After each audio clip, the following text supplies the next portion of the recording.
रूहानी ताकतें हमारे आसपास हमेशा मंडराती रहती हैं।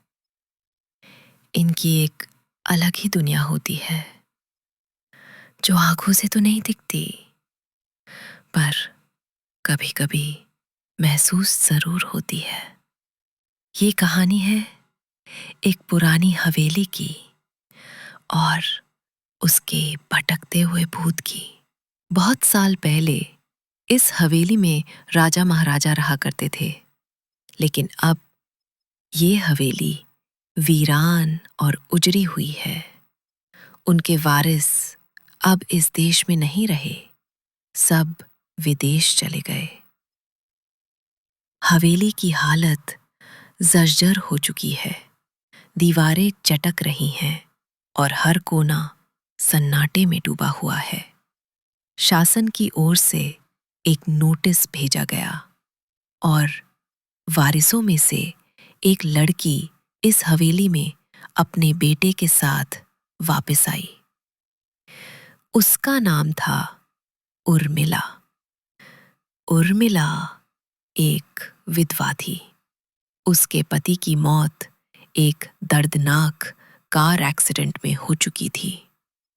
अब सिर्फ वो और उसका 8 साल का बेटा इस विशाल हवेली में रह गए थे। हवेली बहुत बड़ी थी, इसलिए सफाई के लिए कई मजदूर बुलाए गए, लेकिन किसी को अंदाजा नहीं था कि हवेली के हर कोने में खूनी रहस्य छिपे हुए हैं। उर्मिला के आने के बाद हवेली की हवा में अजीब सी रूहानियत घुलने लगी। ऐसा लग रहा था जैसे कोई सालों से इंतजार कर रहा था इस वारिस के लौटने का। एक रात उर्मिला अपने कमरे में अपने बच्चे के साथ सो रही थी। तभी अचानक खिड़की से एक पक्षी टकराकर जमीन पर गिर जाता है। ये घटना अपने आप में बहुत अजीब थी। पक्षी के टकराते ही उर्मिला की नींद खुल जाती है। वो डर के मारे लाइट जलाती है और जैसे ही देखती है उसके होश उड़ जाते हैं। खिड़की से एक पक्षी अटका हुआ था और उसके शरीर से खून की बूंदें टप टप करके फर्श पर गिर रही थी। वो मंजर इतना डरावना था कि उर्मिला अपने बच्चे को भी उठाने से डर रही थी, लेकिन हिम्मत करके उसने उस पक्षी को खिड़की से बाहर फेंक दिया। मगर उसके बाद पूरी रात उसे नींद नहीं आई। वो बस जागती रही। दरअसल उसके मन में एक सवाल था, कहीं ये कोई शरारत तो नहीं? सुबह होते ही वो उन मजदूरों से जाकर पूछती है, रात को मेरी खिड़की पर एक पक्षी टकराया और मर गया, क्या तुम में से किसी ने ये हरकत की है? क्योंकि पक्षी यूं ही तो खिड़की से नहीं टकराते। मजदूर बोले, नहीं बीबी जी, हमने तो खिड़की के नीचे कोई पक्षी देखा ही नहीं, अभी अभी वहीं से लौटे हैं हम। सभी मिलकर खिड़की के पास जाते हैं, लेकिन वहां कोई पक्षी नहीं होता, कोई खून का निशान नहीं, एक पंख तक नहीं पड़ा होता वहां। उर्मिला घबरा जाती है। ये क्या, कहाँ गया वो पक्षी और वो खून? फिर वो मजदूरों से कहती है, हवेली में बहुत सी कीमती चीजें हैं, मूर्तियां भी हैं, ध्यान से और बहुत संभल कर सफाई करना। मजदूर अपने काम में लग जाते हैं। उर्मिला अपने बच्चे के साथ कमरे में टीवी देख रही होती है। तभी अचानक हवेली की छत से एक मजदूर नीचे गिरता है। उर्मिला को लोगों की चीखें सुनाई देती हैं। वो घबराकर खिड़की की ओर भागती है। नीचे देखती है तो एक मजदूर की लाश जमीन पर पड़ी होती है, तेजी से सीढ़ियां उतरती है और नीचे आती है।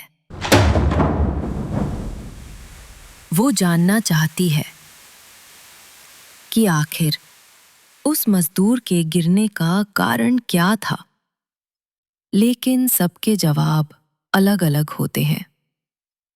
कोई कहता है उसने आत्महत्या की है, कोई कहता है वो गलती से गिरा है, कोई कुछ तो कोई कुछ और। लेकिन इन सब के बीच उर्मिला को कुछ अनकही आवाजें सुनाई देती हैं। उसके कान में अचानक एक फुसफुसाहट होती है। अपने बच्चे को बचा सकती है तो बचा ले। उर्मिला के रोंगटे खड़े हो जाते हैं और वो बिना कुछ सोचे अपने कमरे की तरफ भागती है, क्योंकि उसका बेटा कमरे में अकेला था। जैसे ही वो पहुंचती है, वो देखती है उसका बेटा खिड़की से कूदने वाला होता है। उर्मिला दौड़ती है और उसका पैर पकड़ लेती है। बच्चा खिड़की से लटक रहा होता है। उर्मिला पूरी ताकत से उसे ऊपर खींचती है, लेकिन बच्चा तो जैसे किसी के वश में हो। वो जिद कर रहा होता है, मुझे कूदना है। उर्मिला किसी तरह उसे काबू में लाती है और कमरे के बाहर ले आती है। फिर वो मजदूरों से पूछती है, बताओ क्या है इस हवेली में? मेरा बच्चा ऐसा नहीं है और ये सब जो हो रहा है कुछ और ही कहानी है। तभी एक बूढ़ा मजदूर धीरे से कहता है, बेटी, अगर जानना है तो अपने पूर्वजों की कहानी पढ़ो, तभी समझेगी तू इस हवेली का इतिहास। हवेली की कहानी की किताब गांव के सरपंच के घर रखी थी, जो अब इस दुनिया में नहीं है, लेकिन उनके बेटों के पास वो किताब आज भी थी। उर्मिला सरपंच के घर जाती है और वो किताब अपने साथ ले आती है। जैसे ही किताब पढ़ती है, सच सामने आने लगता है। इस हवेली में एक नौकर और नौकरानी रहते थे, जिनके बीच में बहुत गहरा प्यार था। वो दोनों सालों से हवेली की सेवा कर रहे थे, लेकिन एक दिन रानी उनके शाही गहने चोरी हो गए। शक नौकरानी पर गया। राजा ने बिना सुने उसे चोरी की सजा दी और जिंदा दफना दिया। उसके गम में उसके पति ने भी जान दे दी और उसके 1 महीने बाद राजा ने अपनी ही तलवार से खुद को मार डाला। तब से हवेली में छोटे मोटे हादसे शुरू हो गए और फिर हवेली को हमेशा के लिए बंद कर दिया गया। सालों बाद अब कोई आया है और आत्माओं को एक बार फिर बदला लेने का मौका मिल गया है। उर्मिला सब कुछ जानकर सिहर उठती है। उसे अब सिर्फ अपने बेटे की जान की फिक्र है। इसलिए वो रात में ही कार लेकर एयरपोर्ट के लिए निकल जाती है।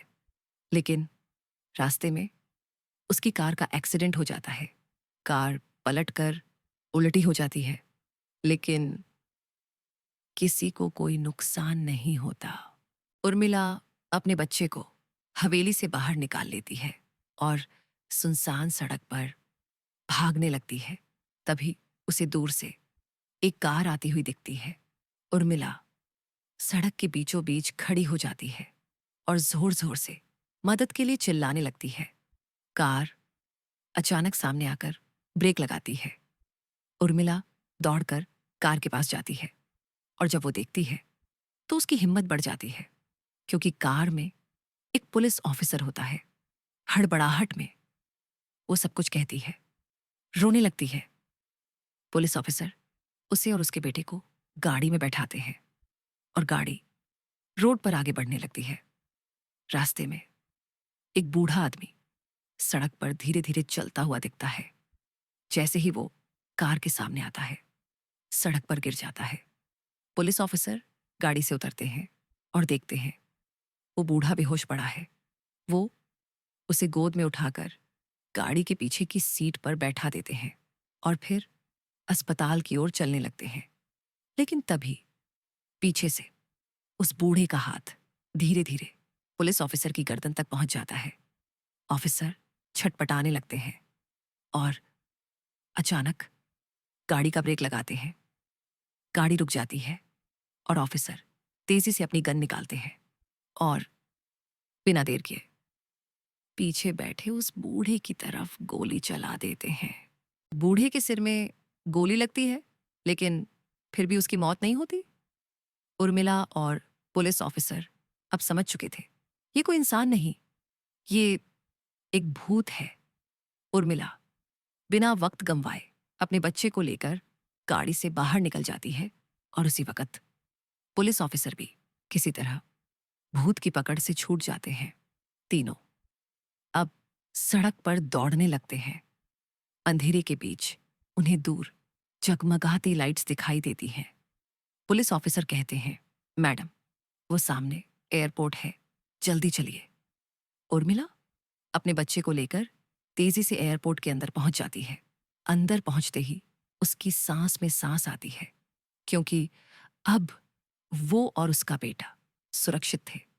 और यह सब सिर्फ एक बहादुर पुलिस ऑफिसर की वजह से।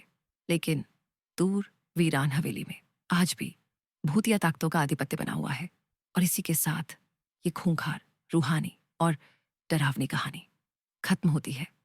और अगर आप भी इस डरावनी कहानी से कांप उठे हैं तो इस वीडियो को लाइक करें, अपने दोस्तों के साथ जरूर शेयर करें, और ऐसी ही भूतिया कहानियों के लिए हमारे चैनल को सब्सक्राइब करना ना भूलें।